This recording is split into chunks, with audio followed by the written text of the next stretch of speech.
আলাইকুম। প্রতিদিনের মতো একটা ডেলি ব্লগ নিয়ে চলে আসলাম আপনাদের সাথে। তো যেখান থেকে আমার ভিডিওটা দেখছেন আশা করি সবাই ভালো আছেন। আল্লাহর রহমতে আমিও ভালো আছি।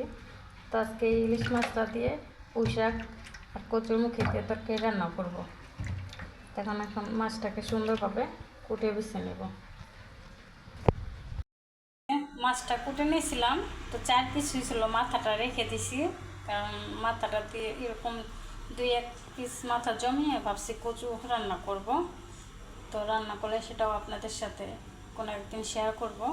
আর এইখানে এই যে পোশাক দিয়ে যেহেতু রান্না করবো, পোশাকের ডাটাগুলো আগে পিছিয়ে রাখছি, না হলে এটা কেমন যেন একটা শক্ত টাইপের হয়ে থাকে শাকের সাথে দিলে, পরে শাক সিদ্ধ হয়ে যায়, ডাটা সিদ্ধ হয় না। আর এইখানে এই যে কচুরমুখী সিদ্ধ দিয়ে দিছি, হালকা একটু ভাপিয়ে নিব আর দেখাইতেছি। যে শাকগুলো ধুয়ে সুন্দরভাবে জড়িয়ে নিছি, কারণ পোশাক দিয়ে কচুরমুখী দিয়ে ইলিশ মাছের তরকারি একটা রান্না করব। এই যে কচুরমুখীগুলো কিন্তু সিদ্ধ দিয়ে দিয়েছিলাম, সিদ্ধ হয়ে গেছে, এখন উঠিয়ে নিব। সিদ্ধ হয়ে গেছে, এখন উঠিয়ে নিই, কারণ এরপরে ফ্রাই প্যান দিয়ে দিব। আর এই যে কচুরমুখীগুলো হয়ে গেছে, উঠাই নিছি, এখন ফ্রাই প্যান বসে এই যে তেল দিয়ে দিতেছি।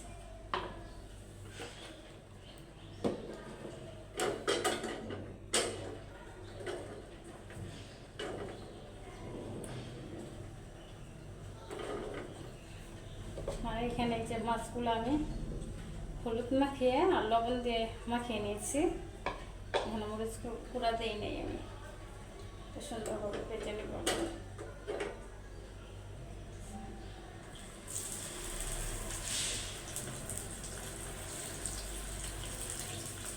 একটা মাছের থেকে 4 টুকরা বাইরে দিচ্ছি।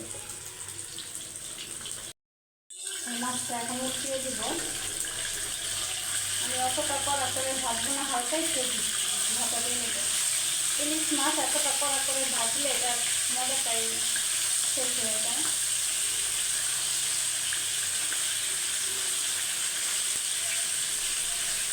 আগে আমরা ছোটোবেলায় দেখতাম আমার আব্বু আমি ইলিশ মাছ বড়ো বড়ো, এগুলো তো একদম ঝাঁকেই দিস বললেই চলে, তো ওগুলোকে সিদ্ধ করে দিত।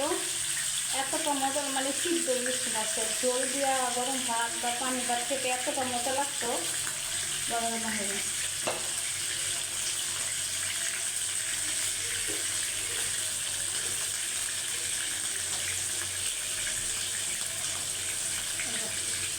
হালকা আরেকটু ভেজে নিয়ে এগুলোকে উঠিয়ে ফেলবো। এখন এটাকে উঠিয়ে নিই।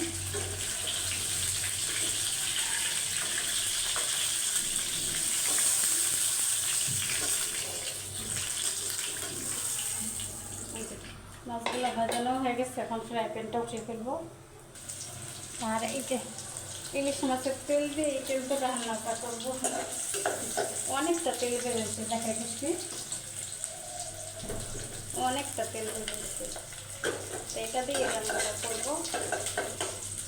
পেঁয়াজটা হালকা একটু ভেজে নিয়ে এখানে সব মশলাগুলো দিয়ে দেবো। ইলিশ মাছ রান্না করতে তেমন একটা মশলার দরকার হয় না, হালকা মশলা দিলেই যথেষ্ট। যেহেতু আমি শাক দেবো, একটু বেশি দেবো। শাকটা কেন যেন সাদা সাদা হয়ে থাকলে আমার ভালো লাগে না, ফ্যাকাশি ফ্যাকাশি দেখা যায়। আমি ঝাল আমার মন মতো দিতেছি, আপনারা যেভাবে খান সেভাবে দিয়ে দিন।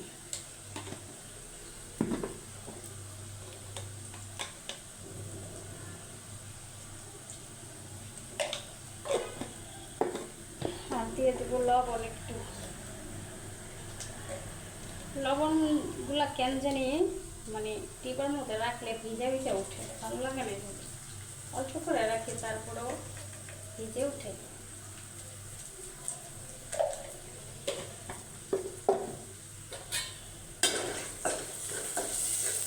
নাড়াচাড়া করে সাথে একটু পানি দিয়ে দিই। আর এখানে কিন্তু সুন্দরভাবে মশলাটা আমি কষিয়ে নিচ্ছি। এখন দিয়ে দেবো কচুরমুখী আর পোশাকের যে ডাটাগুলো ছিল সেগুলো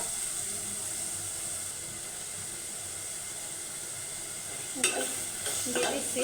এটাকে আমি ভালোভাবে একটু নাড়াচাড়া করে এখন ঢেকে দিব এটাকে।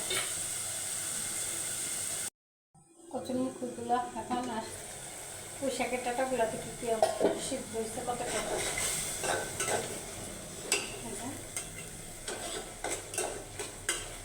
কষানোটা হয়ে আসছে প্রায়। ফোনের সাথে আমি হালকা করে একটু নাড়াচাড়া দিয়ে এখানে পানি দিয়ে দেবো ঝোলের জন্য।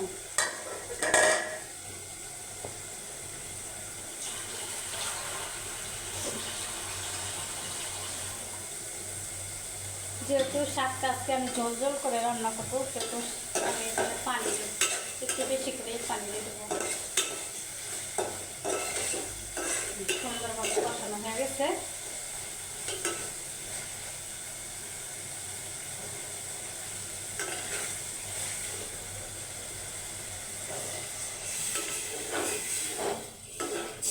পানি দিয়ে দিলাম, এখন ঢাকনা দিয়ে ডেকে দেবো এটাকে। আর এখন দিয়ে দেবো শাকটা এটার মাঝে।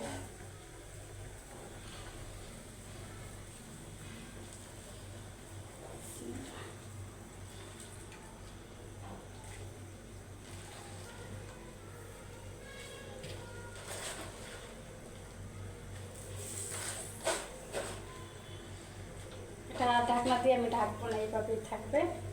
ঢাকনা দিয়ে ডাকলে শাকের কালারটা চেঞ্জ হয়ে যায়, আমার কাছে ভালো লাগে না শাকের কালারটা এতটা চেঞ্জ হলে। এটা এইভাবেই থাকবে।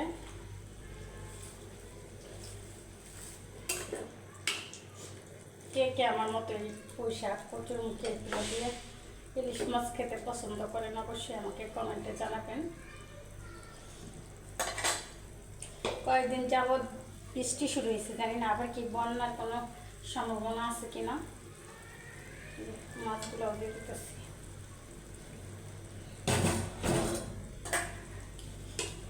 এখন বৃষ্টি আসলে মনের ভিতরে ভয় লাগে বন্যা আসবে, এরকম একটা আতঙ্কের মধ্যে থাকে মানুষ। যাই হোক, এখন সুন্দরভাবে এটাকে জাল দিয়ে দেবো। এই যে তরকারিটা কিন্তু আমার রান্না শেষ। তা আমি জল জ্বলিয়ে রাখবো, তরকারিটা একটু বেশি জল দিয়ে রান্না করব, মানে করে নিয়েছি। তো আপনারা আপনাদের মন মতো রান্না করে নিয়েন। তা আমার ঝোলটা একটু ভালো লাগে, ইলিশ মাছের এরকম পুঁই শাকের তরকারিতে ঝোলটা একটু ভালো লাগে। তো এই ছিল আমার ভিডিওটা আজকের মতো। আল্লাহ হাফেজ, সবাই ভালো থাকবেন। ভিডিওটা